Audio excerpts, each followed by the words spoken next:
The Instagram post was supposed to be private, just for my close friends list. But my real estate agent had tagged my company in the caption. Proud to represent Summit Holdings' latest acquisition.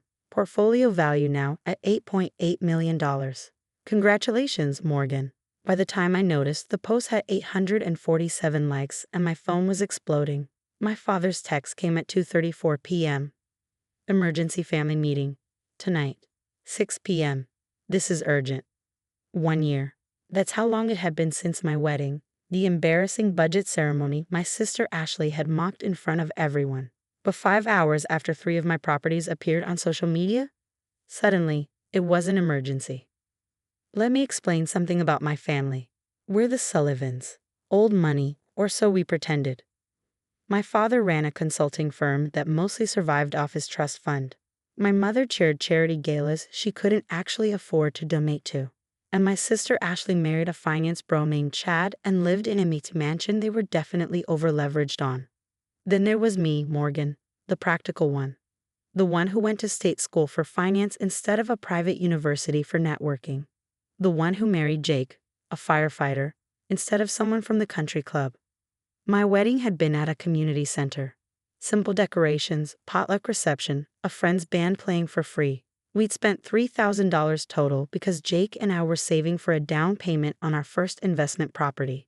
Ashley had made sure everyone knew what she thought. This is so embarrassing, she'd whispered loudly to our mother during the ceremony. A community center? With fold-in chairs? What will people think? At least the food is homemade, Mom had replied, her voice dripping with pity. After the reception, Ashley posted on Facebook. Attended a wedding today. Really makes you appreciate when people don't settle for less. Hashtag standards matter, hashtag quality over quantity. She tagged me. I ignored it. I had bigger things to focus on, like the duplex Jake and I were closing on the following week. Over the next year, while Ashley posted about her luxury lifestyle and my parents pretended their financial situation wasn't deteriorating, I built something real. That first duplex led to a second property, then a small apartment building, then a foreclosed mansion I renovated and flipped for a $400,000 profit. I reinvested everything, lived frugally, and learned the real estate game from the ground up. My company, Summit Holdings LLC, now owned 5 properties worth a combined $8.8 million. My personal net worth was $2.3 million. And Jake and I had just closed on our dream project, a historic estate we planned to restore. I told my family none of this. After the wedding, after Ashley's post and my mother's pitying looks, I quietly distanced myself. Occasional texts, skipped dinners, always too busy with work stuff. They never asked what that work stuff actually was. Until today. I arrived at my parents' house at 6:15 p.m., late but deliberately so. Ashley's Mercedes was already in the driveway, so was Chad's Tesla. The whole family assembled for an emergency. My mother opened the door, her smile strained. Morgan, darling, come in. We've been waiting. The living room looked the same as always, expensive furniture they'd bought 20 years ago, carefully maintained to project success. But I noticed things now. The worn carpet edges, the outdated curtains, the subtle signs of financial strain. There she is. Ashley stood up, her smile fake and bright. The real estate mogul. Hi, Ashley. We saw your post, Dad said, getting straight to it. He'd never been one for small talk. Or rather, your agent's post. $8.8 million in properties? That's the portfolio value, yes. Why didn't you tell us? Mom asked, sounding wounded. We're your family. You never asked. Awkward silence. Well, Chad cleared his throat. That's impressive, Morgan. Really impressive. Actually, Ashley and I have been looking at investment opportunities. We'd love to discuss partnering with you. No. He blinked. I haven't even explained the opportunity. I'm not interested in partnering with you. Morgan, don't be rude, Mom chided. Chad is family. Chad spent my entire wedding reception telling anyone who listened that I was settling by marrying a firefighter. So no, we won't be doing business together. Ashley's face flushed. He was just being honest. About what? That Jake makes an honest living saving lives instead of gambling with other people's money? Yeah, real settling there. This is about the wedding, isn't it? Ashley's voice rose. You're still mad about one little comment. You called my wedding embarrassing. On social media. while I was still in my dress. I was just being honest.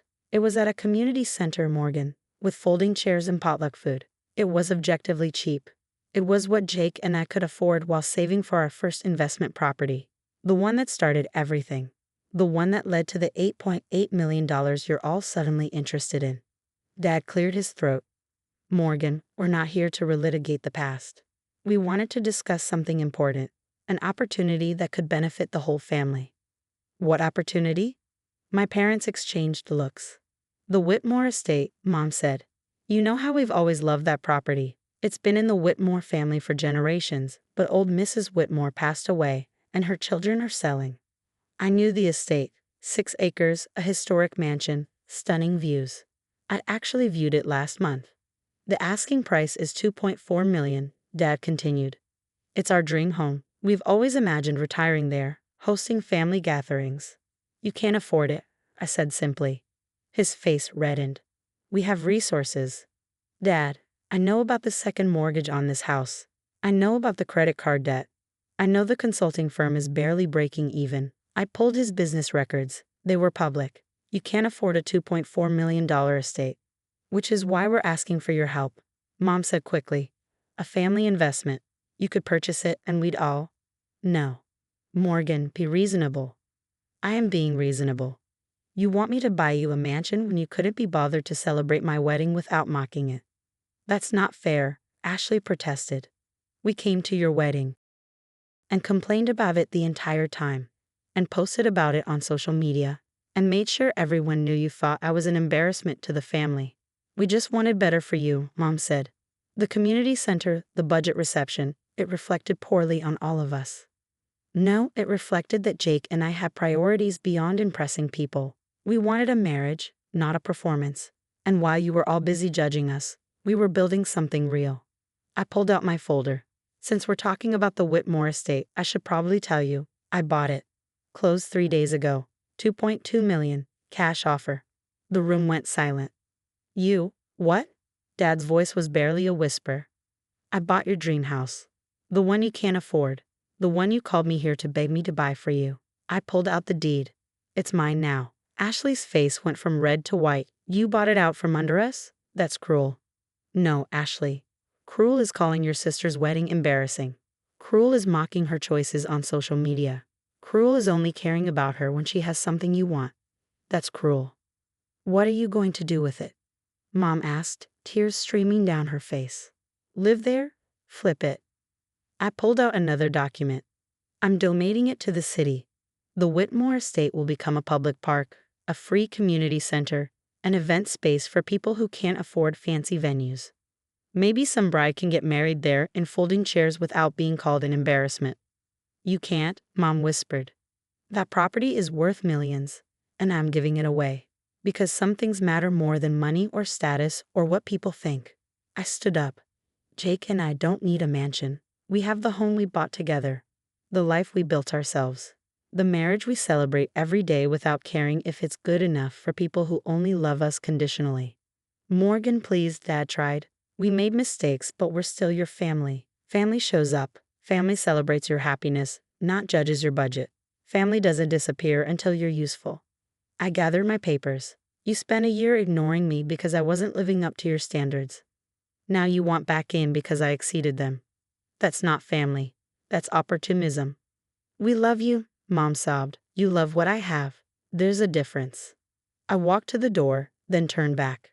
The Whitmore estate will have its grand opening in 6 months. There will be a dedication ceremony. You're all invited to attend, as guests. Like everyone else. What about us? Ashley asked quietly. What about this house? Are you going to reveal you own this too? I don't own this house, but I do know your mortgage company is starting foreclosure proceedings.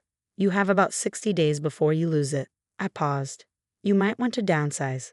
I hear community centers rent by the hour. The drive home felt surreal. Jake was waiting on our porch, our modest, normal, perfect porch. How did it go? He asked. I told them about the estate and what I'm doing with it. The park.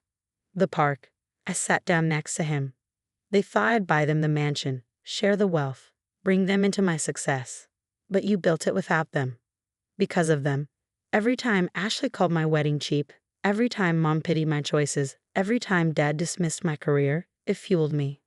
I wanted to prove I could succeed on my terms. And you did. I did. I leaned against him.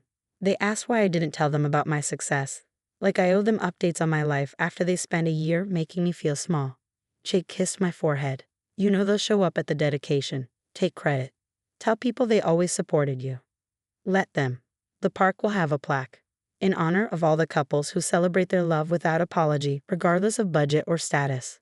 That'll tell the real story. 6 months later, the Whitmore Estate Public Park opened to massive fanfare. The local news covered it. The mayor spoke, and yes, my family was there. Ashley tried to hug me for the cameras. I stepped aside. My parents tried to give speeches about always knowing Morgan was special. The event coordinator politely informed them the program was full. But what mattered was the young couple who booked the community center for their wedding the following month, the one who cried when they saw the space, telling me they'd been planning a courthouse wedding because they couldn't afford anything else. You can have folding chairs if you want, I told them. There's no shame in celebrating love simply. They thanked me, they meant it. And that gratitude, from strangers who understood what I'd built and why, meant more than my family's hollow appreciation ever could. Because I didn't build an empire to impress people who'd already decided I wasn't good enough. I built it to prove that their standards were never the ones that mattered.